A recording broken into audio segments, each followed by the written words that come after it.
وشر الأمور محدثاتها وكل محدثة بدعة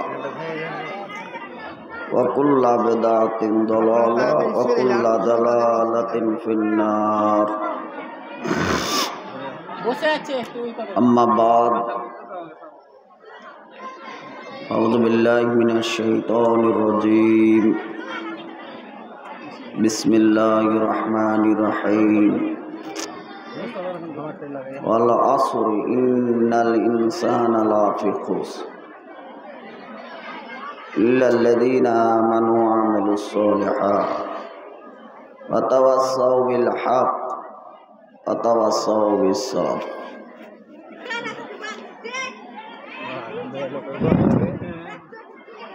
বিশ্ব যখন এগিয়ে চলেছে আমরা তখন পিছিয়ে বিবি তালাকের ফতোয়া খুঁজি মোরা ফেকা হাদিস চষে হানাফি সাফি মালিকি হাম্বেলি তখনও মেটেলি গোল এমন সময় আজরাইল এসে হাকিল তল্পিতল বাইরের দিকে মরেছি মরা যত ভিতরের দিকেও তত সংখ্যায় বেড়ে চলেছি মোরা গরু ছাগলের মতো শক্তি সিদ্ধির মাঝে রহিয়া হাই শক্তি পেল না যে জানিয়া রাখিও মরিবার বহু পূর্বে মরিয়া গিয়েছে সে। উপস্থিত এই জলসার সম্মানিত সভাপতি সাহেব, সামনে বসে থাকা জ্ঞান পিপাসক জ্ঞানী গুণী সম্মানী শ্রোতাবিন্দু, পর্দার আড়ালের মা ও বোনেরা, প্রশংসা আল্লাহ যে আল্লাহ রাব্বুল আলামিন অগণন প্রাণীর মধ্যে থেকে নির্বাচিত করে সম্মানিত করে আমাদেরকে সৃষ্টি করেছে, অর্থাৎ মানুষ জাতিকে সর্বোত্তম করে সৃষ্টি করেছেন। সে মনিবে শুকরিয়া আদায় করি আলহামদুলিল্লাহ। অতঃপর জানাই দরুদ ও সালাম বর্ষিত হোক মুহাম্মদুর রাসূলুল্লাহ সাল্লাল্লাহু আলাইহি সাল্লামের প্রতি। আল্লাহুম্মা সাল্লি আলাইহি আল্লাহুম্মা বারিক আলাইহি। কোরআনুল কারীম থেকে আমি একটি সূরাকে এই জালসায় বক্তব্যের জন্য মনস্থির করেছি, একটা সূরা তেলাওয়াত করেছি।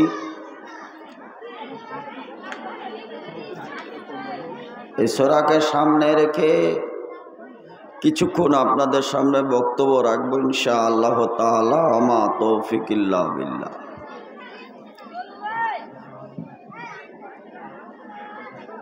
আল্লাহ রাব্বুল আলামিন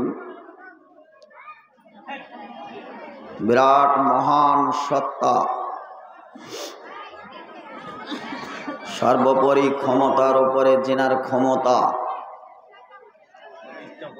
তিনি কসম খেয়েছেন, সময়ের কসম খেয়েছেন। সময়ের কসম দিয়ে কিছু কথা আলোচনা করেছেন। পৃথিবীতে সবচাইতে মূল্যবান সম্পদ হচ্ছে সময়, এবং খুব দামি। অথচ পৃথিবীতে সবচাইতে বেশি খরচ করে সময় মানুষ। যত দামি সময়কে একেবারে বিনামূল্যে খরচ করে। রাস্তায় আসতে চারটে বাচ্চা এই হালকা পাতলা করে দেওয়াল দিয়েছে ধুলো, চারটে খুঁটিও লাগিয়েছে, ওই ঘরটার দরজাও বানিয়েছে, খেলাধুলা করছে। একজন বলছে এই বাড়িটা আমার, আর একজন বলছে ওই বাড়িটা আমার, আর একজন বলছে ওই বাড়িটা আমার। সবাই আমার আমার বলছে ওই বাড়িগুলো। আর একজন বুদ্ধিজীবী মানুষ, সে বলছে যে রে বাবু তার ঘরটা দেখতে ভালো হয়েছে, ঘরটা ভালোই, বেশ ঝকঝকে চকচকে, কিন্তু ঘরটার খুঁটি খুব দুর্বল। এত দুর্বল খুঁটি দিয়ে ঘর বানিয়েছিস। তো ওই বুদ্ধিজীবীকে ওই বাচ্চা ছেলেটা জবাব দিচ্ছে, দাদু এটা কিছুক্ষণের জন্য ঘরটা বানিয়েছি, এই কিছুক্ষণ খেলাধুলা শেষ হয়ে যাবে, যেখানকার ঘর সেখানে থেকে যাবে, ধুলোয় মিশে যাবে। ওর জন্য অত মজবুত খুঁটির প্রয়োজন হয়নি, আর অত মজবুত খুঁটি লাগাইনি, হালকা পাতলা লাগিয়েছি, ধুলো বাড়ি। একটা বাচ্চা ছেলে সে বুঝতে পারলো কিছুক্ষণের মতো আমি বানিয়েছি, কারণ এটা হচ্ছে খুব ক্ষণস্থায়ী, চিরস্থায়ী ভাবে না। এই ক্ষণস্থায়ী ঘর, আর যার জন্য সবগুলোকে দুর্বল করে তৈরি করেছি। এইবারে চলে পৃথিবীতে যত মাখলুক দেখা যায়, সমস্ত মাখলুকের মধ্যে থেকে আপনি শ্রেষ্ঠ হলেও আপনাকে কিন্তু আল্লাহ খুব দুর্বল করে সৃষ্টি করেছে, কিছুক্ষণের মতো। এই কিছুক্ষণ সময়কাল আপনাকে নির্ধারিত করতে হবে, নির্বাচিত করতে হবে। আমি স্বর্গে যাওয়ার পরে জান্নাতি হব না জাহান্নামী হব, এই চিন্তা ভাবনা আপনাকে এই কিছুক্ষণের মতোই ডিসিশন নিতে হবে। এই কিছুক্ষণ সময়ে অনেক ঝড় ঝাঙ্গা, অনেক দাঙ্গা হাঙ্গা সব কিছু হবে। সব কিছুর মোকাবেলা আপনাকে খুব সীমিত টাইমে সিদ্ধান্ত নিতে হবে।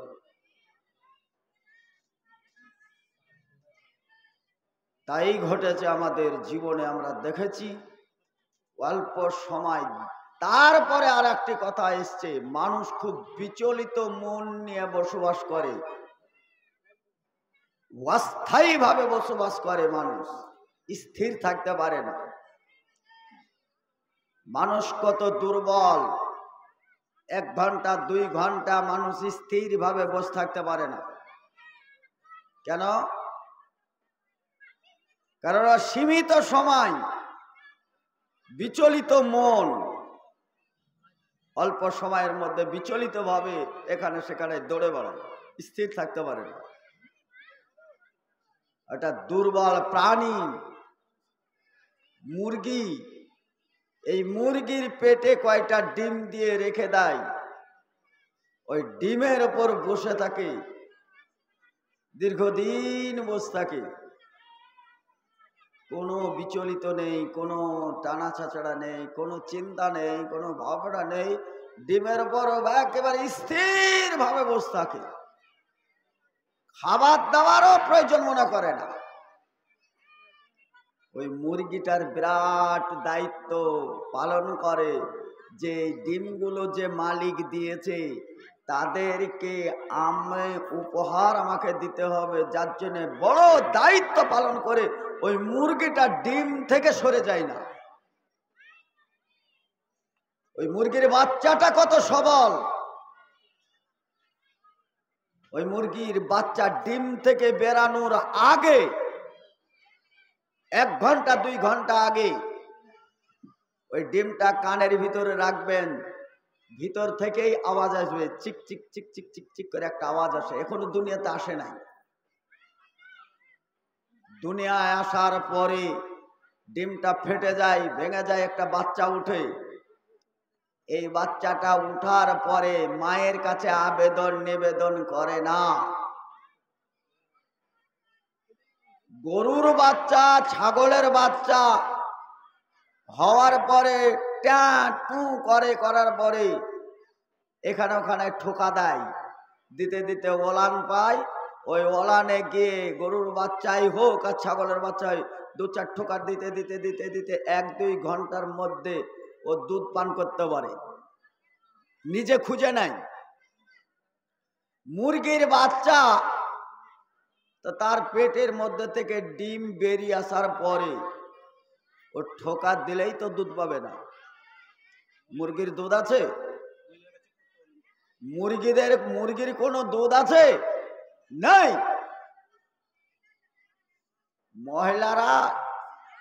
মহিলাদের এই দুরবস্থা কেন, তা ও মহিলারা নিজেরা জানে না।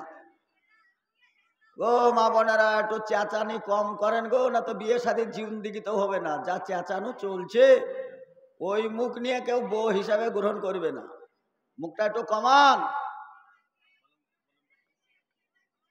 এত পাওয়ার কেন মেয়ে ছেলের মুখে? ও তো ধারালো অস্ত্র কে নিয়ে যে পুত্রবধূ বানাবে আপনাদের? সংসারে আগুন জ্বালাতে এসছেন আপনি, আবার জালসাতেও আগুন জ্বালাতে এসছেন। যান, মেয়ে মানুষ কি কাজের লোক? যান বাড়িতে রান্না বান্না করেছেন, যা করেছেন, এলে গেছেন, ঘুমান গা। এখানে বিচলিত করবেন না, যান এখান থেকে হাঁটেন। বিদ্যাও নাই, বুদ্ধিও না, বিবেক নাই, সবকিছু বিক্রি করে দিয়ে এখানে এসে ঝালবাড়া ঝুলি বিক্রি করতে এসছে। মেয়ে মানুষ হায়া লজ্জা থাকা দরকার তো। লজ্জা হায়া শরম সব বেঁচে খেয়েছে, এখানে এসে চেঁচাচ্ছে। এত নির্লজ্জ হয় কি করে মেয়ে মানুষ? সামান্য পরিমাণ তো লজ্জা হায়া থাকা দরকার, যে এত চেঁচামেচা হচ্ছে, হট্টগোল চলছে। কি পেয়েছে তারা? কীর্তন পেয়েছেন আপনি এখানে? কোরআন হাদিসের কথা হচ্ছে, আর আপনার মুখে হাবু ডলছেন, কিসের অত মেতে আছেন আপনি? যান বাড়ি, যান এখান থেকে। আপনার বস্তা আমি না। দেখেন কি করছে, পেট্রোল লাগিয়ে জ্বালিয়ে দেন সব। মারেন পেট্রোল, মারেন মুখে অ্যাসিড মেরে জ্বালিয়ে দেন। শালা হায়াখোরনীরা সব লজ্জা হায়া শরম পটি সব বেঁচে খেয়ে এসে এখানে জালসা শুনতে এসছে। আরে কে বলেছে এখানে তামাশা করতে? আর এত কাছে প্যান্ডেল কে করতে বলেছে মেয়েদের? জানেন না এই যাত্রা কোথায়? জাহান্নামে যে ঝগড়া করবে। আর এদেরকে এখানে প্যান্ডেল করেছেন কেন? যেমন জাত তেমন 13 কিলোমিটার দূরে রেখে আসবেন। ওর ভাষা আর আশা কিছুই জানেন। রিকোয়েস্ট করেছে মৌলানা ওঠার সময়, দূরকার হলো বক্তা, আপনারা চুপেন, কত কথা বলেন না। বলেননি? সভাপতি সাহেবের রিকোয়েস্ট মানেন না, মৌলবীর রিকোয়েস্ট মানেন না, আলেম দেখে আপনার সম্মান করেন না। কি অবস্থা? কথাগুলো অনেক মূল্য আছে। আপনার মতো নানার্থ কথা বলতে আসি নাই। এরপরে যদি আপনি মুখ লুককে না করেন, ঝাড় ঝাঁটা দিয়ে যেমন নোংরা পরিষ্কার করতে হয়, ফিল্ড পরিষ্কার করব। নোংরামি করতে করতে শেষ সময় গেছে। হায়া লজ্জা শরম পটি সব বিক্রি করেছে, পাটের ভুঁয়ে পড়ে থাকছে। আর লোকে ছায়া ছবি তুলছে, এই যে পাটের ভুঁয়ে এসছিল, লিঙ্ক দিয়েছে, পরপুরুষের সঙ্গে ধরা পড়েছে, তার লিঙ্ক দিয়ে গোটা সোশ্যাল মিডিয়ায় ভাইরাল করে মেয়েদেরকে ছবি। নিজেকে লজ্জা লাগে যে এরা মায়ের জাত গো, এরা মা, এরা পাটের ভুঁয়ে পড়ে আছে। কি রোজগার করতে গেছিল পাটের ভুঁয়ে? 2-3টে, একটা মেয়ে 3-4টে ছেলেকে ফাঁকি দিয়েছে, গলায় পাশনি বাঁধি দিয়ে কেটে ফেলে দিয়েছে। একটা মেয়ের কয়টা লাগে? তাই যেখানে সেখানে পড়ে থাকছে, ভাইরাল হয়ে থাকছে। শালা জাতির কলঙ্ক। বক্তব্য দিতেই দিচ্ছে না। আমরা হচ্ছে আমাদের জ্বালায়, আর ওরা হচ্ছে তামাশা করতে এসছে এখানে। ভাই সকল, যেটা বলছিলাম, মুরগির যতটুকু ধৈর্য আছে অতটুকু ধৈর্য আমাদের নেই। ছাগলের বাচ্চা সে যেভাবে গিয়ে তার মার কাছ থেকে রুচি গ্রহণ করতে পারে, গরুর বাচ্চা যেটা পারে, মুরগির বাচ্চা যেটা পারে, সেটুকু আমাদের ক্ষমতা নেই। আপেল আঙ্গুর খায়, খেয়ে একটা বাচ্চা দেয়, উঠে দাঁড়াবার ক্ষমতা নাই। ওরা বাপরে, একটা বাচ্চা দিয়েছে, বেডে পড়েছে 3 দিন, শক্ত কাজ করতে পারে না, পানি টিপতে পারে না। কেন? আপেল আঙ্গুর হরলিক্স সবই তো খাও, পারো না কেন? গরু তো খেড় খায়, বাচ্চা নিচে পড়ে থাকে, বাচ্চাও দুধ খায়, গরু তো খেড় খায়, ও কোনো যায় আসে না। গরু সরালড়া করে না, দেখেন না? ছাগলের বাচ্চা হয়, ছাগলও বেড়ায়, বাচ্চাও বেড়ায়, মুরগিও বেড়ায়, আর মুরগির বাচ্চাও বেড়ায়, সবাই বাচ্চা দেয়। পৃথিবীতে মানুষ শ্রেষ্ঠ আপেল আঙ্গুর খেয়ে এ বলে বলেই পায় না। কেন? বাচ্চা নিয়ে একটু ঘোরাঘুরি করার ক্ষমতা নেই।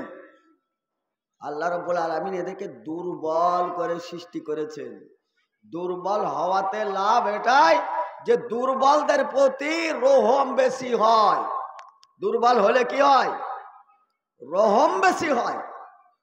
জানে আল্লাহ রাব্বুল আলামিন রহম করম করে এদেরকে জান্নাত দেওয়ার চিন্তা ভাবনায় আল্লাহ রাব্বুল আলামিন মানুষকে দুর্বল করেছেন। আর এই মানুষটা রীতিনীতি মিলে সঠিক রাস্তায় চলতে পারে, তেনার প্রভুকে চিনতে পারেন, তেনার রবকে কোথা থেকে এসছে কিভাবে এসছে এটা যেন চিনতে পারা যায়, তার জন্যে বহু নবী ও রসুলের আগমন ঘটেছেন। শেষ নবী হিসেবে যিনি এসেছিলেন বিশ্ব নবী জনাবে মুহাম্মদুর রাসূলুল্লাহ সাল্লাল্লাহু আলাইহি সাল্লাম, তিনি আসার পরে ইসলামকে কমপ্লিট করা হয়েছে, দিনকে কমপ্লিট করা হয়েছে, নবীর সিলসিলা কমপ্লিট করা হয়েছে। এরপরে আর কোনো নবী রসুল আসবেন না। তাহলে নবী রসুল আসবে না মানে কি? দিনের মধ্যে আর কোনো ঘাটতি নেই। 23 বছরের নবুয়তি জিন্দেগিতে রাসূল সাল্লাল্লাহু আলাইহি সাল্লাম সার্বিকভাবে পৃথিবীতে চলার নিয়ম নীতি আইন কানুন সব কিছু বলে গেছেন। কার ইবাদত করতে পাওয়া যাবে, কার ইবাদত করতে পাওয়া যাবে না, কোনটা হালাল কোনটা হারাম, খাদ্য কোনটা হালাল কোন খাদ্যটা হারাম, কোন খেলাটা হালাল কোন খেলাটা হারাম, কোন রীতিটা ভালো কোন রীতিটা খারাপ, কোনটা ইবাদত করলে কল্যাণ কোন ইবাদত করলে অকল্যাণ, কোনটা ইবাদত করলে স্বর্গ পাওয়া যায় কোন ইবাদত করলে নরক পাওয়া যায়, কোনটা করলে ইসলাহ হয় কোনটা করলে বালা মুসিবত হয়, কোনটা করলে হেদায়েত হয় কোনটা করলে শিরক হয়, কোনটা করলে নয় আল্লাহর নৈকট্য জান্নাত পাওয়া যায় আর কোনটা করলে জাহান্নামের রাস্তা যাওয়া যায়। 23 বছরের জিন্দেগিতে কমপ্লিট করে দেওয়ার পরে আল্লাহ রাব্বুল আলামিনের নবী তিনি বিদায় হয়েছেন খুব সীমিত অল্প বয়সে। বাকি দিন ইসলাম এহকাল পরকাল জান্নাত জাহান্নামের বায়ান বর্ণনা দেওয়ার জন্যে বাকি রইল ওয়ারাসাতুল আম্বিয়া নবী ও রসুল। এ যাবৎ যত নবী রসুল এসছিলেন প্রত্যেকটা নবী শুধু তৌহিদকে প্রতিষ্ঠিত করতে গিয়ে মারও খেতে হয়েছে, জেলেও যেতে হয়েছে, আগুনেও পুড়তে হয়েছে, করচেও চিরাই হতে হয়েছে, নীল নদও পার হতে হয়েছে। ওই নবীর ওয়ারেস আমরা, আমাদের গায়ে কোনো আঁচড় লাগবে না, আমরা ভালো মানুষ, আমরা ধোয়া তুলসীর পাতা, আমাদেরকে কিছুই করতে হবে না, সরাসরি মরলেই জান্নাত পাওয়া যাবে। এই কথার উপর ভরসা করে মানুষ একবারে চুপচাপ আছে, কোনো কথা খরচ করতে চাই না, কোনো দিনকে প্রতিষ্ঠিত করার নিয়াতে কথা বলে না, বরঞ্চ জুজুর ভয় দেখায়। সেই যুগে মুনাফেক মুসলমানদের যে চরিত্র ছিল বর্তমান আমাদের সমাজে অধিকাংশ মানুষের এই চরিত্র। কি বলতো? যুদ্ধ করা তো সহজ না, জিহাদ করা তো সহজ না, যাও দেখে আসো জিহাদের ময়দান কেমন। এই বলে জিহাদের ময়দান থেকে তাদের মনোভাবকে নষ্ট করে দিত, ভেঙে দিত, দিন প্রতিষ্ঠিত করার পিছনে তাদের সুরসুরি দিত। রাসূল সাল্লাল্লাহু আলাইহি সাল্লামের কাছে যখন আসতেন, আসার পরে বলতেন, ইয়া রাসূলুল্লাহ সালাতের পরে সুবহানাল্লাহ কত নেকি, আলহামদুলিল্লাহ বললে কত নেকি, আল্লাহু আকবার বললে কত নেকি, সালাম করলে কত নেকি, এগুলো এসে বলতো। অথচ জিহাদের ময়দান ও যুদ্ধর ময়দানে হক প্রতিষ্ঠিতর ময়দানে গিয়ে তারা কি করত? নিজে নিজে যতদূর পারত তাদেরকে ভাঙাতো। দীর্ঘদিনের মুনাফিকি চ্যাপ্টা, এই চ্যাপ্টাটা নিজের বিবেকের কাছেও হেরে গেছে। হেরে যাওয়ার পরে যখন দুর্বল হয়েছে, যখন মরণাপন্ন মরার সময় হয়েছে, এই মরার সময় তখন ঈমান নিয়ে আসছে। যেমনটি আমাদেরও হয় যে এখন আর চলতে পারে না, লাঠি ধরে চশমাটা নাকের ডগায় দেয়, এ অপরে অর্ধেক দেখে ভিতরে অর্ধেক দেখে, আর লাঠিটা টুকটুক করে সোজা ভাবে হাঁটতে পারে না, হুবড়ি হাঁটে, রাস্তায় হাঁটলে মনে হচ্ছে পয়সা হারিয়ে গেছে, খুঁজে বেড়াচ্ছে। এই সময় মসজিদে যাওয়ার পরে নেকি করতে হবে। আর জোয়ানি কালে তাসের আড্ডায়, সিঁড়ির আড্ডায়, লুডুর আড্ডায়, ক্যারামের আড্ডায়, আর গরমে মাজায় গামছা বেঁধে দুহারাকের কাপড় বেঁধে বাহাদুর ঘুরে বেড়াতো। ওর ওই দিন আসবে ও চিন্তাই করতো না। এখন আর নেকির খুব দরকার, এখন ওই নেকির দরকার, আল্লাহর আর দরকার নাই। আচ্ছা বলেন তো, একটা মাঠের চাষ হালবাল বহাবেন, মাঠের মালগুলো ঘরে তুলতে হবে। গরু কিনতে গেছেন, ওই পায়ে পায়ে বাড়ি খেয়ে নিজের দেহ নিজে চালাতে পারে না, এই গরু কিনে নিয়ে এসে মাঠের মাল তুলবেন না একটু হিষ্টপুষ্ট গরু এনে মাল তুলবেন? কোনটা? হিষ্টপুষ্ট গরু নিয়ে আসতে হবে না? মাঠের মাল তুললে হিষ্টপুষ্ট গরু নিয়ে আসতে হবে, কারণ মাঠের মাল, ওই সমস্ত মালগুলোকে ঘরে উঠাতে হবে। আর ট্যাঙে ট্যাঙে বাড়ি খেয়ে নিজের শরীরই চলে না, ওগুলোকে এনে জবাই করতে হবে। অ্যানথারাস গরু আমাদের সমাজ এখন যা চলছে, জবাই করে সব খাদে ফেলে দিতে হবে। আমাদেরকে আর জবাই করতে হবে না, মাশাআল্লাহ। আল্লাহ রব্বুল আলামিনের ভাষা সেই কালে যা বলেছিলেন এখন বাস্তবে ফলছে। আরে মানুষ যখন আল্লাহকে ছেড়ে দিবে তখন তার ওপর আযাব আসবে। 3 রকমের আযাবের মধ্যে 1 নম্বর আসবে, সেটা হচ্ছে জালেম বাদশা আসবে। আসার পরে তাদেরকে সাইজ করবে। ঘূর্ণি ঝড় আসবে, ঘর বাড়ি উড়ে চলে যাবে। আর নতুবা ভূমিকম্প এসে ধস নামবে। এই 3টে আযাব কমসে কম আসবে, এ কথাটা স্পষ্ট। তার মধ্যে ছোটখাটো অনেক আসবে, এটা আলাদা ভিন্ন কথা। এখন আল্লাহর সাথে পাল্লা দিয়ে ইঞ্জিনিয়ার নিয়ে এসে এক খুব ঘর নিচে মাটি খুঁড়ে মোটা মোটা রড দিয়ে, বিষের রড দিয়ে ঘর পিলার করে বলছে কি বলে ভূমিকম্পর মোকাবেলা করার মতন ঘর তৈরি করছি, ভূমিকম্প এই ঘর না ভাঙে। বলে না এরকম? বলে না এরকম? ভূমিকম্পর মোকাবেলা করে এমন এমন মজবুত মজবুত দিয়ে দেওয়াল গাচ্ছে আর পাঁচির গেছে, ছাদ করছে। বলছে ঘূর্ণি ঝড়ে এই ছাদ উড়বে না। ঝড় দেখেছো তুমি? ভূমিকম্প দেখেছো?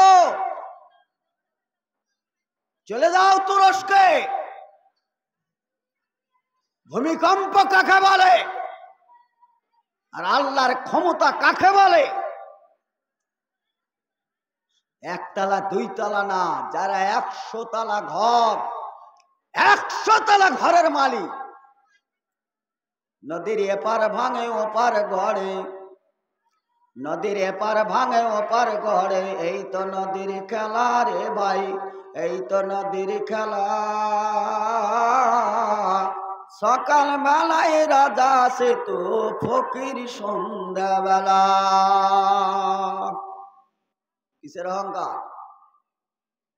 লোকটা রাত্রে ঘুমানোর আগে এই খপটায় আমার, এই বাড়িটা আমার, এই জমিটা আমার, বাগানটা আমার, এইটা আমার, এইটা আমার, এইটা আমার, আমার আমার করতে করতে ঘুমিয়ে আছে। ইজাজুল জিলাতিল আরজু জিলজালাহা ওয়াখরাজাতিল আরজু আসকালাহা।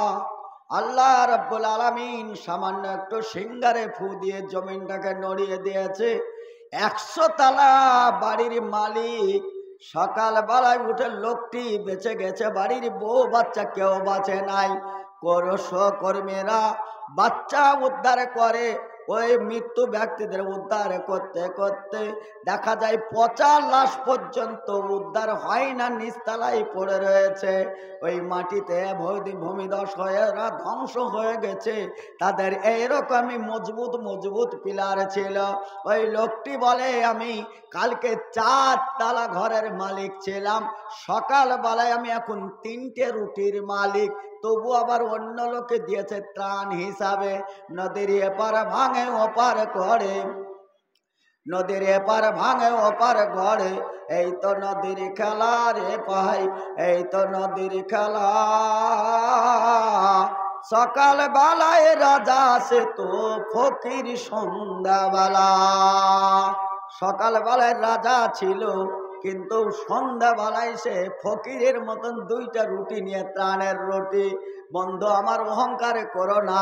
ইন্নাল্লাহা লা ইউহিব্বু কুল্লা মান কানা মুখতালিন ফখুরা। আল্লাহ সব পছন্দ করেন, কিন্তু অহংকার পছন্দ করে না। মুসলমান সামান্য কিছু পয়সার মালিক হয়ে অহংকারে ডুবে যায়।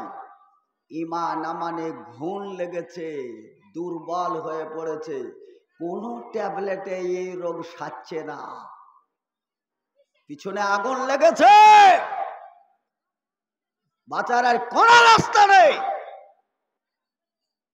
তিনটা আযাবের মধ্যে একটা আযাব এসছে, জালেম সরকার শাসিত দিন উঠিয়ে দেওয়ার নিমিত্তে গোটা ভারতবর্ষে আজকে মুসলিমদের ওপর টর্চার চলছে। এর আগে মুসলমানদেরকে কচু কাটা করতো, দেখতাম সোশ্যাল মিডিয়ায়, দেখছি যেখানে সেখানে দাঙ্গা হাঙ্গায় মুসলমানদেরকে। এমনকি গুজরাটের মাটিতে কিছু নকল মুসলমান, এই মুসলমানরা নকল হিন্দু সেজে মাথায় তিলক দিয়ে গেরুয়া পোশাক পরে, ধুতি পরে, বাঁচার চিন্তা ভাবনা করে এই রাস্তায় যাচ্ছিল। করসেবক নামে একটা হিন্দু গোষ্ঠী এই দেশেরই মাটিতে, তারা গুজরাটের মাটিতে শুধু আগুন লাগাই নাই, নকল হিন্দুদেরকে রাস্তায় ধরল। এই তোমরা কোথায়, বাড়ি কোথায়, কি নাম তোমার? কেউ বলল আমার শ্যামল দাস, আর কেউ বলল আমার নাম সঞ্জয়। আপন আপন হিন্দু নামগুলোকে গ্রহণ করে বলতে যে পদবিতে মিলে না। নকল জিনিস আসলেই নকল, নকল নকল না, আসল থাকবে। ওলাই ঠিকঠাক করে বলো, তোমার বাপের নাম কি? নিজের নামটা কোন রকম বলতে পারে, তো বাপের নামের সঙ্গে নিজের নাম পদবীর সঙ্গে মিলে নাই। সন্দেহজনক ভাবে বলা, দাঁড়াও তুমিও হিন্দু আমিও হিন্দু, অসুবিধা কিছু নেই। যখন বলতেই পারছ না নিজের নামটা, ওই ধুতি খুল। ওপরে হিন্দু হলেও লুঙ্গি খুলে দেখা গেছে আব্দুল্লাহ। বলেন আপনি বেঁচে থাকতে পেরেছিলেন? বেঁচেছেন আপনি? বাঁচেন নাই। ওই নকল মুসলিম যারা নকল হিন্দু সেজে চলো, পৃথিবীতে তাদের বসবাস হয়নি, তাদেরকে জবাই করা হয়েছে। মায়ের পেট থেকে কচি কচি বাচ্চা শিশু সন্তানকে ফেরাউন যেভাবে হত্যা করে চলো, একই রূপে হত্যা করেছে, আগুনে জ্বালি দেওয়া হয়েছে। নকল সেজে থাকেন না আপনি কেউ। দুনিয়া তো গেলই, মুশরিক সাজতে যে আখিরাত চলে গেল। নবীর উম্মতও হতে পারলেন না, আর ভালো হিন্দুও হতে পারলেন না। আপনার মতন লোক ইসলামে থাকা আর নাই থাকা দুটোই সমান। আরে আপনি সরাসরি হিন্দু হয়ে যান না গো। কে আপনাকে মুসলিম থাকতে বলছে, আর কে আপনাকে অনুরোধ করছে, কে অনুনয় করছে? আপনি অমুসলিম হয়ে যান, কোনো আপত্তি নেই। কিন্তু জেনে রাখেন, মুসলমানদের ঈমান ও ঈমান আমানতু বিল্লাহি ওয়া মালাইকাতিহি ওয়া কুতুবিহি ওয়া রাসূলিহি, যে ঈমান নিয়েছেন আপনার পবিত্র কোরআনের উপর, যে ঈমান নিয়েছেন আপনার প্রিয় নবী মুহাম্মদুর রাসূলুল্লাহ সাল্লাল্লাহু আলাইহি সাল্লাম নবীদের উপর। অথচ এই নবী ও কোরআনের উপর অত্যাচার চলছে আজকে সারা পৃথিবীতে। রাসূল সাল্লাল্লাহু আলাইহি সাল্লামের নামের উপরে কটূক্তি করে ডেনমার্কের মাটির উপরে রাসূলের নামে কার্টন তৈরি করলো। কার্টন তৈরি করার পরে কার্টনের ওপর লিখে দিল যে মোহাম্মদ বিলাক ডগ, মোহাম্মদ হচ্ছে শহরের কালো কুকুর। নাউজুবিল্লাহ। আর আপনি ওই নবীর শাফায়েতে জান্নাত যেতে যাচ্ছেন, রব্বানা আতিনা ফিদ দুনিয়া হাসানা ওয়া ফিল আখিরাতি হাসানা ওয়া কিনা আযাবান নার। কি দোয়া! দুয়ার উপর নাই কোনো মায়া মমতা দরুদ। আল্লাহুম্মা সাল্লি আলা মুহাম্মাদ ওয়া আলা আলি মুহাম্মাদ কামা সাল্লাইতা আলা ইব্রাহিম ওয়া আলা আলি ইব্রাহিম ইন্নাকা হামিদুম মাজিদ। অথচ ইব্রাহিম আলাইহিস সালাম জালেম বাদশার বিরুদ্ধে আর তৌহিদ প্রতিষ্ঠিত করতে গিয়ে আগুনে নিক্ষেপ করা হচ্ছে, আর ওই নবীর নামে দরুদ পড়ে হালুয়ার রুটি খাচ্ছে আর খাসির গোশ খাচ্ছে, আরামে আছে। নবী নিজে বাঁচতে পারছেন না, আর এরা নবীর নামে দরুদ পড়ে এদের গায়ে বলে আচড় লাগে না। তুমি ভাই মুসলিম পরিচয় দিতে পারোনি। ওমান আহসানু কাওলান মিম্মান দা ইলাল্লাহ ওয়া আমালা সালিহান ওয়া ক্বালা ইন্নানি মিনাল মুসলিমিন। বিশ্বনবী জনাব মুহাম্মদুর রাসূলুল্লাহ সাল্লাল্লাহু আলাইহি সাল্লাম কোন মানুষের বিরোধিতা করেননি, কোন মানবতার বিরোধিতা করেননি। তিনি বিরোধিতা করেছিলেন মূর্তির, তিনি বিরোধিতা করেছিলেন আল্লাহ ব্যতীত অন্য কাউরির কাছে মাথা নত করা। তিনি বিরোধিতা করেছিলেন হক ছাড়া না হকের উপর মানুষকে সাজিয়ে অত্যাচার নিপীড়ন বন্ধ করার বিরোধিতা করেছিলেন।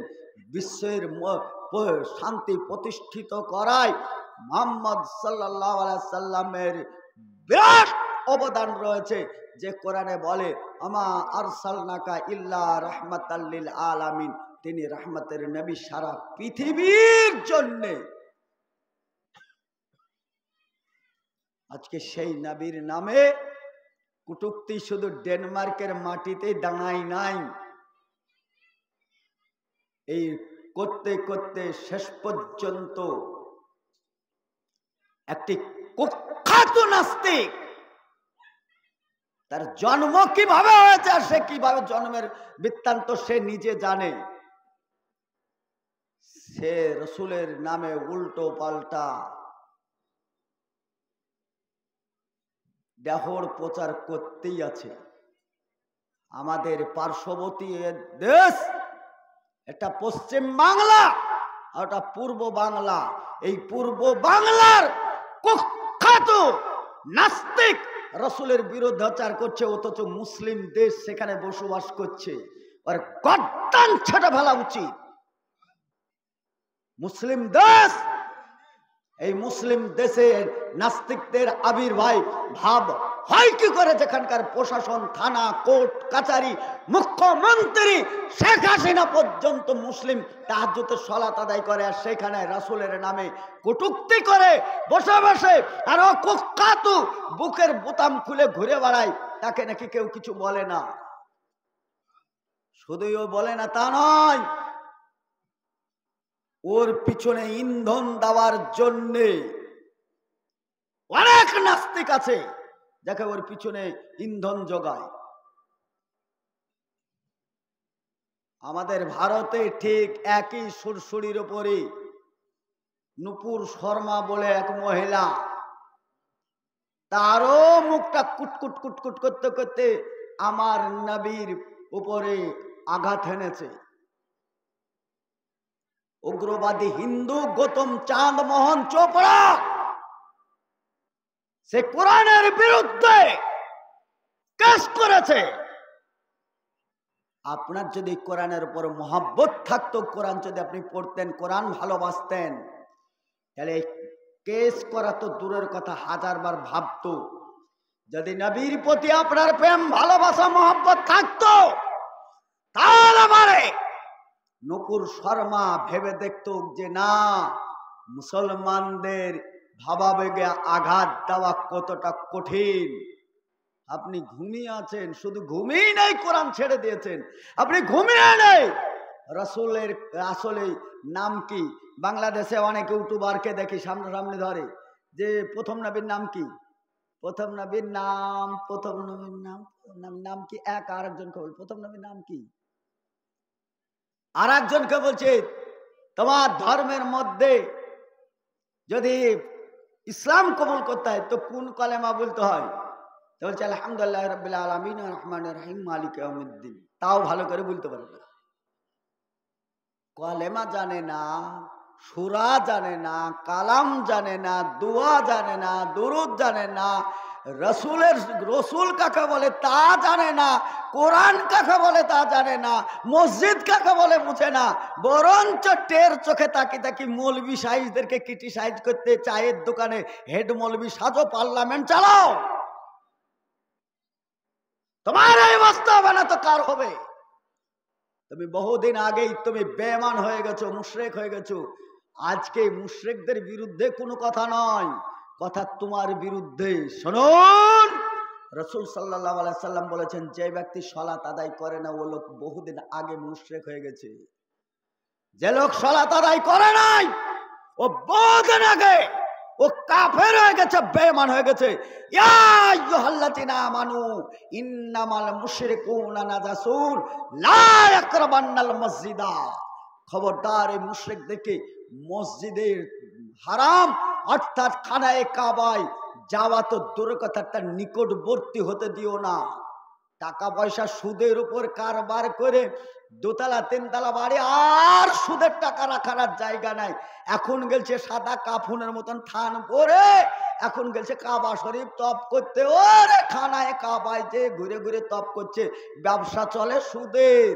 আকালার রে বাবা নাসিরহা মিসলাইনকার রাজুল ওয়ালাদতু উম্মুহু। শরীয়ত কি বলে? একটা টাকা পরিমাণ কেউ যদি সুদ খায়, এক টাকা পরিমাণ কেউ যদি সুদ খায়, তাহলে 36 বার নিজের মায়ের সঙ্গে জেনা করার সমতুল্য পাপ তার আমল নামায় লিখা হয়। এই হাদিস আমি একাই বলছি না, সমস্ত আলেমরা বলে না এই হাদিস শোনেন না? সুদ খাওয়ার কমেছে না বেড়েছে? তাহলে সুদ বেড়েছে। আপনাকে এত ভালো লাগে নিজের মায়ের সঙ্গে জেনা করতে, তাহলে ওই মাকে আপনি অন্য পরপুরুষের হাতে তুলে দেবেন, বেশ্যেখানায় রেখে আসবেন, ওইখান থেকে ইনকাম করে নিয়ে এসে আপনি হজ করতে যাবেন। কেমন লাগছে ভাষাটা? কেমন লাগছে ভাষাটা বলেন? ভাষাটা খারাপ লাগছে না? খারাপ লাগছে কেন? আপনি নিজে জেনা করছেন কেন? আপনি বেশ্যেখানায় পতিতে লয়ে রেখে আসেন। আপনি কেমন মায়ের বেটা? আপনাকে বসে বসে দেখতে হবে, পরপুরুষ আপনার মায়ের উপর চড়াও করবে, আপনি সেইখানকার ইনকাম করে নিয়ে এসে আপনি মসজিদ বানাবেন, মাদ্রাসা বানাবেন, হজ করতে যাবেন, আপনি দান করবেন, খায়রাত করবেন। মাকে কিন্তু বৈশাখানে রেখে আসতে হবে। পারবেন? সম্ভব? অসম্ভবের কি আছে? আপনি নিজে জানা করছেন কেন? 1 টাকা পরিমাণ সুদ খাওয়া মানে 36 বার মায়ের সঙ্গে জেনা করা। আপনার লাভের জন্য বলছি, আপনি জেনাটা ছাড়ুন। বরঞ্চ যদি আপনি লাভজনক ব্যবসা করতে চান, তাহলে আপনার মাকে ঘর থেকে টেনে নিয়ে গিয়ে সেখানে রেখে আসেন, যাই রেখে আসেন। শরীয়ত কি করে বুঝেছেন দেখি? কেমন ইসলাম বুঝেছেন আপনি? একটা ছেলে সালাত আদায় করে না, তার মা করে না, তার বাপ সালাত আদায় করে না, ওই ছেলের জন্ম দিয়েছে, ওই ছেলের জন্ম দেওয়া মানে শরীয়ত মোতাবেক তার নাম আব্দুর রহমান রাখা হলেও ওই ছেলে পাটের ভুঁয়ে জারদ সন্তানের যে অবস্থা, আপনার ছেলে বেনামাজের ঘরে জন্ম দেওয়া একই অবস্থা। ওই ছেলে যেমন মূল্যহীন সমাজের জারদ সন্তান, আপনার কাছে আপনার সালাত অনাদায়, আপনার ছেলেও জারদ সন্তান। কেউ বলে না? না, কোন আলেম সমাজে বক্তব্য রাখে না, কেউ বলতে পারে না। আর কি নেবেন আপনি? জওয়ানি বেটা, জওয়ানি বিটি বাড়িতে শুয়ে থাকে আর লাঠি ধরে তিন টাঙে মসজিদে যায়, মসজিদে যে নামাজ পড়ে, ইয়া আইয়ুহাল্লাযিনা আমানু কু আনফুসাকুম ওয়া আলাইকুম নারান, জাহান্নাম থেকে বাঁচানোর জন্য এটা যথেষ্ট ছিল। আপনার ছেলে মেয়ে গলায় হাত দিয়ে কানে মুচলি মসজিদে নিয়ে যাওয়া, নিয়ে গেছেন আপনি? যান নাই তো আপনি। অতএব আপনি ওই মসজিদে সালাত আদায় করার পরেও আপনি জাহান্নামে যাবেনই যাবেন। এই কারণে যাবেন, আপনার ছেলে মেয়ে স্ত্রী পুত্র, ইয়া আইয়ুহাল্লাযিনা আমানু ইন্না মিন আজওয়াজিকুম ওয়া আওলাদিকুম ফিতনাতুন, কিয়ামতের মাঠে আপনি ফিতনায় পড়বেন, আপনার ছেলের জন্য, আপনার মেয়ের জন্য, আপনার স্ত্রীর জন্য। ও বাপরে, কেরালায় খাটে গো, বোম্বাই খাটে, সৌদি খাটে, খাটনির টাকা এনে খাওয়াই কাকে? তার স্ত্রীকে। খাওয়াই কাকে? তার ছেলেকে। খায় কে? তার মেয়ে। পোশাক পরে কে? তার স্ত্রী। পোশাক পরায় কাকে? তার স্ত্রীকে, তার ছেলেকে, তার মেয়েকে। একটা লোক মেহনত করে এত কিছু করেন, ওই স্ত্রীর জন্যে, ওই ছেলের জন্য, ওই মেয়ের জন্য আপনাকে পরকাল হারাতে হবে, হারাতেই হবে। বলেন তো, আপনার আমার জাতিকে আগে রক্ষা করা দরকার, আমার জাতির ইমানের দরকার, আমার জাতির ইমানকে মজবুত করা দরকার, না ওই মুসলিমের পিছনে লাগা দরকার? কোনটা? আদিনা মসজিদ দখল করায়, কথা বলায় চিড়বিড়ি লেগেছে। মসজিদ যদি আপনি আবাদ করতেন, মসজিদ যদি আপনার 5 ওয়াক্ত সালাত আদায় করতেন, মসজিদ আবাদ হতো, তাহলে সম্মান করত। আজকেই সোশ্যাল মিডিয়ায় দেখলাম একটি মাদ্রাসায়, সেই মাদ্রাসায় কেন্দ্রিক একটা মসজিদ, সেই মসজিদে পুরোহিতরা এসে ওই মসজিদে অনুদান হিসাবে অনেক ব্যাগ, অনেক র্যাগ এগুলো দান করছে, স্বেচ্ছায় বলছে আমরা মাদ্রাসায় দান করতে এসলাম। বীরভূম লাভপুর বলে একটি জায়গা, এই লাভপুর জায়গায় একজন এমএলএ হিন্দু, প্রত্যেকটা ইমামে ঈদের কয়েকদিন আগে 10 রমজান থেকে নিয়ে ওই 10-এ প্রত্যেকটা ইমামের কাছে যায়, যে তাদেরকে সেলামি দেয়, একটা পোশাক দেয়, কিছুটা টাকা দেয়, ই করে। আর সেইখানকার রিপোর্ট নিলাম, সেইখানকার হিন্দু মহিলারা বলে মুসলমানদের আজানগুলো শুনতে আমাদেরকে খুব ভালো লাগে, এবং তারা ধর্মপ্রাণ মানুষ, তারা শুকিয়ে থাকে দেখে আমাদের মায়া মমতা লাগে। আমরাই ভারতবাসী এক অপরের দুঃখে দুঃখিত, এক সুখে সুখী। আমরা কাদা ছড়াছড়ি করা চাই না, আমরা ভারতের মাটিতে শান্তি সম্প্রীতি বজায় রেখে চলতে চাই। আমার মুসলিম সম্প্রদায় কিছু উলঙ্গা কুলাঙ্গার মুসলিম, উশৃঙ্খল মুসলিম, মদখোর মুসলিম, গাঁজাখোর মুসলিম, সুদখোর মুসলিম, তারা উত্তেজিত হয়ে হয়তো কিছু করে, আর গোটা জাতির ওপর চাপ পড়ে। অনুরূপভাবে মুসলিম ভাইদের মধ্যেও এরকম কিছু কুলাঙ্গার হিন্দু, তারা এসে এরকম উশৃঙ্খলা সৃষ্টি করে গোটা ভারতবাসীর ওপর সম্প্রীতিকে নষ্ট করার চিন্তা ভাবনায় গোটা ভারতের হিন্দু মুসলিমের মধ্যে বিভাজন সৃষ্টি করতে চায়। আমরা চাই না, আমরা সম্প্রীতি বজায় রাখতে চাই। আপনারা আমার বক্তব্য শুনেছেন, এর আগে একটি কথা বলেছিলাম, ওই কথাটাকে সোশ্যাল মিডিয়ায় তোলপাড় করছেন আপনারা। হিরণময় গোস্বামী একজন পুরোহিত, 1373 সালের মসজিদ, আদিনা মসজিদ, এই মসজিদে এই 1373 সাল থেকে নিয়ে এই পর্যন্ত জিন্দেগি চলে গেল প্রায় 700 বছর ধরে, কোনো ঝামেলা নেই, ঝঞ্ঝট নেই, কিচ্ছু নেই, চলেই যাচ্ছে। আজ হিরণময় গোস্বামীর চোখে নজরে ধরা পড়েছে এগুলো ঠাকুরের মূর্তি, গণেশের মূর্তি, এইখানায় আমাদের শিবলিঙ্গ, এইটা এই মূর্তি, এগুলো তোমার চোখে ধরা পড়লো, 700 বছর ধরে কোনো হিন্দুর চোখে ধরা পড়লো না। কেন ধরেননি আপনি? 750 বছর আগে ফয়সালা হয়ে যেত। আমরা 1 ইঞ্চি জায়গা, সরকারি জায়গা গ্রহণ করি না। আমার নবী বলেছে কোন সরকারি জায়গায় ইবাদত করলে ইবাদত গ্রহণ হবে না। আমরা ইবাদতের মানদণ্ডে আমরা জান্নাত পেতে চাই। ফাদখুলি ফি ইবাদি ওয়াদখুলি জান্নাতি, ইবাদত করে জান্নাত পেতে চাই। তুমি প্রমাণ করো আইনের দ্বারস্থ হয়ে।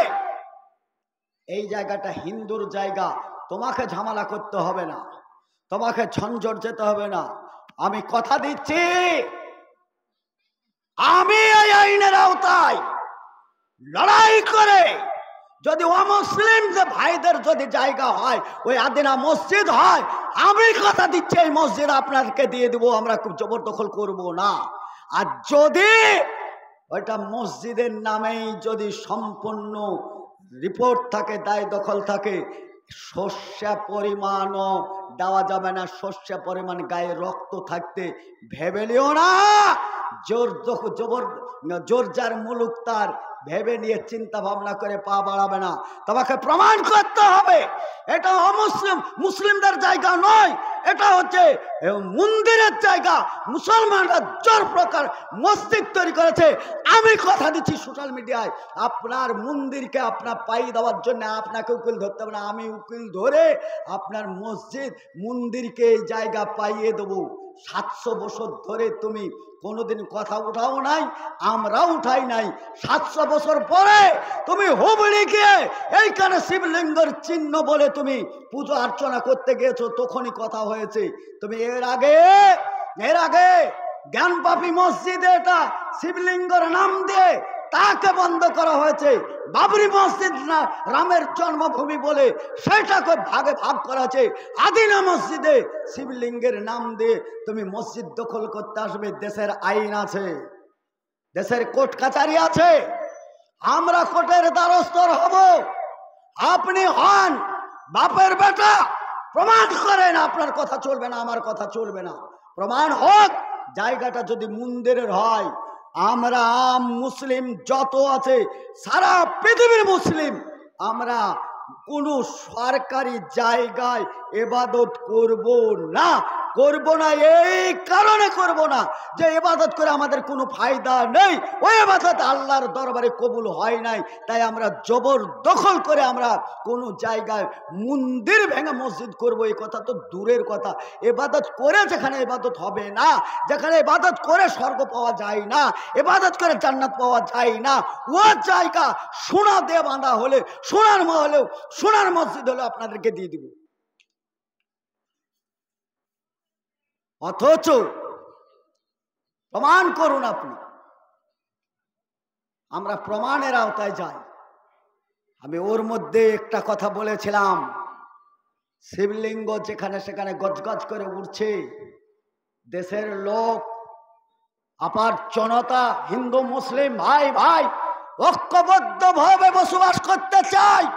ওনাদের কাছে আবেদন করতে গিয়ে আমার কথাটা হয়তো একটু ক্রিটিসাইজ হয়েছে, আপনাদেরকে মনে হয়েছে। আপনাদের বিবেককে বিবেচনা করে কথা বলতে বলেন, আপনারা বলেন। যদি আপনি প্রমাণ করেন যে মসজিদ আমাদের মন্দির ভেঙে মসজিদ করা হচ্ছে, যে কোনো মুহূর্তে আপনি নিয়ে নিতে পারেন। আপনার সঙ্গে আমি সাথ দেবো, আমার জাতি সাথ দেবে, যত আলেম আছে সব আলেম ঐক্যবদ্ধ ভাবে আপনাকে এই মসজিদ ছেড়ে দেব। যদি প্রমাণ না করতে পারেন, শস্য পরিমাণ জায়গার রক্ত থাকতে ছেড়ে দেব না, এটাও কিন্তু মনে রাখেন। কিন্তু কথা বলছি, আমার জাতি দুর্বল, কি করব? মসজিদ কি দরকার আমার? কারণ আমার মসজিদ তখনই দরকার আমার জাতি সলাত আদায় করবে। মসজিদ আমার তখনই দরকার যখন মসজিদ আবাদ করবে। আমার মসজিদ তখন দরকার, আল্লাহর ঘর তখন দরকার, আল্লাহর প্রতিনিধি হবে। আমার ভাই প্রতিনিধি নেই, আমার মসজিদ আবাদ নেই। আমার মসজিদের আপনি আজান বন্ধ করলেই বাকি, আর চালু করলেই বাকি। ঘড়ি ঘন্টা দেখে ওই 3টে লোক মসজিদে যাবে, ও আজান দিলেও যাবে, আজান না দিলেও যাবে। আপনি আজান বন্ধ করে দেন, আমার আপত্তি নেই। কারণ আমার জাতি যেদিন আজান দেওয়া শিখবে, আমার জাতি যখন মসজিদ আবাদ করা শিখবে, একটা মাইক নাই 50টা মাইক টাঙিয়ে দেবো। কার কানে আওয়াজ লাগলো না লাগলো আমার দেখার কোনো বিষয় নয়। আর আমার জাতি যখন নামাজ ছেড়েই দিবে, তখন শব্দ দূষণ করে আমার লাভটা কি হবে? মসজিদে আপনার মাইক নামিয়ে দেন গা ভাই, আমার আপত্তি নাই, দেন আপনি মাইক টাঙিয়ে দিয়ে ফেলে দেন। ত্রিপুরার মসজিদে আগুন লাগালছেন, চোখের সামনে দেখেছি, শুধুই দেখি নাই, বিবেকের ভিতরে বাধা লেগেছে, তখন মনে মনে ভেবেছে, আহা আল্লাহর ঘর, মালিক আজকে আল্লাহর প্রতিনিধি নেই, মসজিদ ভাঙছে, মুসলমানদের তৌহিদি পতাকা লা ইলাহা ইল্লাল্লাহ এই পতাকাকে নামিয়ে আপনার ওই তিরঙ্গার পতাকা টাঙিয়েছেন, আর জোর প্রবক মুসলমানদেরকে রাস্তায় ধরে দুই হাত পিছনে বেঁধে চাবুক মেরে জয় শ্রীরাম গেয়ে নিয়েছেন। আমি মুখ খুলিনি। আপনারা কোনো পাপ গোপন করেন নাই, সব পাপ ওপেন করেছেন। এই কারণে করার শক্তি আপনার। আপনি ভেবে নিয়েছেন আপনার প্রধানমন্ত্রী আপনার গোষ্ঠী, তার জন্য আপনি সবকিছু করতে পারেন। আমরা প্রধানমন্ত্রীর উপর ভরসা রাখা লোক নয়। আমরা কোন মন্ত্রীর ক্ষমতাধর নয়। আমরা যে মালিকের ক্ষমতাধর হব, সে মালিককে আমরা ছেড়ে দিয়েছি। আলহামদুলিল্লাহ রাব্বিল আলামিন আর রহমান রহিম মালিক ইয়াউমিদ্দিন, শুধু এটা মুখেই বলি, কিন্তু ওই মালিককে অন্তর থেকে বিচার বিশ্লেষণ না করায় মসজিদ তোমরা গ্রহণ করে নিছো, মাদ্রাসা ভেঙে দিচ্ছ, কোরআন পড়াছো, নবীর নামে কটূক্তি করছো, নবীকে জাতা মাতা ভাষা বলার পরেও চুপচাপ শুনে থাকছি। কারণ আমার নবী বলেছেন যে আমার নাম শোনার পরে কেউ সাল্লাল্লাহু আলাইহি সাল্লাম এই দরুদটা পড়লো না, এই লোকটির ওপর আল্লাহর পক্ষ থেকে লানত ও অভিশাপ বর্ষিত হোক। আমার নবীর নাম শুনে যারা দরুদও পড়ি না, আমরা নবীর নাম শুনে আমাদের যে অন্তরে আন্তরিকতা জাগে না, সে তো আর আপনার কি দোষ দিব ভাই? শুনুন, আমাদের মুসলিম ভাইদের মধ্যে জাতি ভেদে পরিণত হয়েছে। এই টুপি পর্যন্ত ভাগ করেছে ইসলামের মধ্যে। শুধু ইসলাম ভাগ করে নাই, জাতি ভাগ করে নাই, টুপি পর্যন্ত ভাগ করা হয়েছে। গোল টুপি পরবো না লম্বা টুপি, লম্বা টুপি পরবো না কি টুপি পরবো, এই টুপি নিয়েও ঝামেলা আমাদের। হালুয়া রুটি নিয়ে ঝামেলা, সবে বারাত নিয়ে ঝামেলা, সবে কাদার নিয়ে ঝামেলা, মিলাদ নিয়ে ঝামেলা, ক্যাম নিয়ে ঝামেলা, দাঁড়ি করবেন না বসে করবই নিয়ে ঝামেলা। আর পিছনে আগুন লেগেছে, আগুন লিভানোর দিকে আর নেই। ভাই সকল, বগ একটি জায়গায় আছে, বগ, এই যে বগ, সাদা বগ, হাঁটু জল পানি, উঁচু হয়ে দাঁড়িয়ে আছে। ইঁদুর সাঁতরিয়ে বেড়াচ্ছিল, ইঁদুর সাঁতরিয়ে বেড়াচ্ছিল, ঘুরে ঘুরে বেড়াচ্ছে। ইঁদুরের জায়গা নেই। ইঁদুরের পা কতটুকু? ইঁদুরের পা ছোট না? সামান্য ছোট ছোট পা, যেখানে বগে দাঁড়িয়ে মাটিতে হাত পেয়ে তারপরে পা বেঁচে থাকে, এখানে ইঁদুর সাঁতরিয়ে বেড়ায়, জায়গা নেই। বগ বড় দয়ালু, বগ বড় দয়ালু। দয়া দেখাতে গিয়ে ইঁদুর আশ্রয় চাইলো যে ভাই আমার তো এই জলে ভেসে ভেসে ভেসে আমার অবস্থা খুব খারাপ, আমাকে একটু জায়গা দেবে? বগ বলল হ্যাঁ দেবো। জায়গা চাইছো তো দেবো না কেন? দেখা গেল বগের পা ওপরে ইঁদুর ভেসে বেড়াচ্ছিল। বড় দয়া দেখি ইঁদুরকে বগলের তলে নিয়ে, যেহেতু অনেক সাঁতার কেটে থুত করে হালছে, ইঁদুরের অবস্থা খুব খারাপ। বগ পাখার মধ্যে ঢেকে নিয়ে চুপ করে বসে থাকলো, নিজের আহার করা পর্যন্ত বন্ধ করে। বগ ইঁদুরের সুবিধের জন্যে ইঁদুরকে গরম করছে বগলের তলে ভরে। কিছুক্ষণ পরে দেখা যাচ্ছে, দুই একদিন পরে বন্যার পানি নেমে গিয়ে সমতল মাটি, এই মাটিটা পাওয়ার পরে ইঁদুর বগের পাখার ফাঁক দিয়ে তাকি দেখছে যে জল আর নেই, নেমে গেছে। এখন তো মাটি, হেঁটে গিয়ে সামান্য গর্ত করলে জায়গা পাওয়া যায়। অতএব সুযোগ পেয়ে ইঁদুর ভিতর ভিতর সব পাখাগুলোকে কেটে কুচকুচ কুচকুচ কুচকুচ করে কেটেছে। কাটার পরে বগের মুখের সামনে যে খুব দরদ উতলিয়ে বলছে, বগ ভাই, বগ ভাই, আপনি অনেক উপকার করেছেন। আমি যখন ভেসে বেড়াচ্ছিলাম, আমার কোনো স্তবর অস্তবর জায়গা কিছুই ছিল না, তখন যেহেতু তুমি জায়গা দিয়েছো ভাই, সেহেতু আমার বড় উপকার করেছো। আমি এবার আসি বন্ধু, এবার আমি আসি। বন্ধু নেমে পাখা থেকে নেমে গর্ত খুঁড়ে মাটির তলে বগ পাখা মেলে উড়তে গিয়ে দেখা গেল ডানাগুলো সব ঝরে পড়েছে। এখন নিঃস্ব, এখন বগের এখন দুরবস্থা। ঠিক অনুরূপভাবে সুলতানিয়াত আমলে আদিনা মসজিদ তৈরি হয়েছে। ওই মসজিদে সুলতানিয়াত আমল, ওইখানায় ইঁদুরের দাঁড়াবার জায়গা ছিল না, বাঘ হিসাবে জায়গা দিয়ে আজকে ওই পাখাগুলোকে কেটে কুচি কুচি করে কেটে দিয়ে আজকে বগকে নিরস্তর করে দিয়ে বেকুব বানিয়ে দিয়ে ইঁদুর এখন বাহাদুর করার চিন্তা ভাবনা লাগিয়েছো। জায়গা স্তবার আস্তবার, যেদিকে তাকাই সেই দিকে তো মঙ্গল, যেদিকে তাকাই সেই দিকে তো সুলতানাত। তাজমহল সে তো সুলতানাতদের তৈরি, কাটরা মসজিদ সুলতানাতদের, বাবরি মসজিদ সুলতানাতদের, আদিনা মসজিদ সুলতানিয়াতদের। যেদিকে তাকায় সব সুলতানিয়াত। কি বানিয়েছো তুমি? তুমি বানাচ্ছ এনআরসি, তুমি বানাচ্ছ সিএ। বানাও, তোমাদের সিএর পক্ষে আছি, এনআরসির পক্ষে আছি। নির্বিচার এনআরসি হোক, সাথ দিচ্ছি আমরাও। দেখে কেমন বাপের বেটা, তোমার সিএ আর এনআরসি একেবারে সমপরিমাণ করো, আছি তোমার সঙ্গে। আসামে এনআরসি করতে গিয়ে বাদ পড়েছে কারা? আসামে এনআরসি করতে গিয়ে বাদ কারা পড়েছে?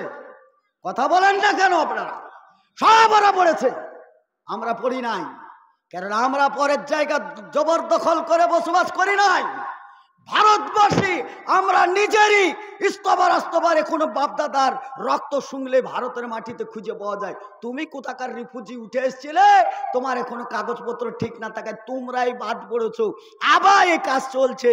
মমতা দিদি ইনি বলেছেন, আরে আধার কার্ড আর খাদ্য সুরক্ষা কার্ড যদি ভুলভাল হয়ও, যদি একটা নতুন কার্ড বানিয়ে দেবো, এই কার্ডে খাবার তুলে খেয়ে বাঁচতে পারবে। তুমি দেশের রিফিউজি আর তুমি দেশের দাঙ্গা বাঁধাতে চাও?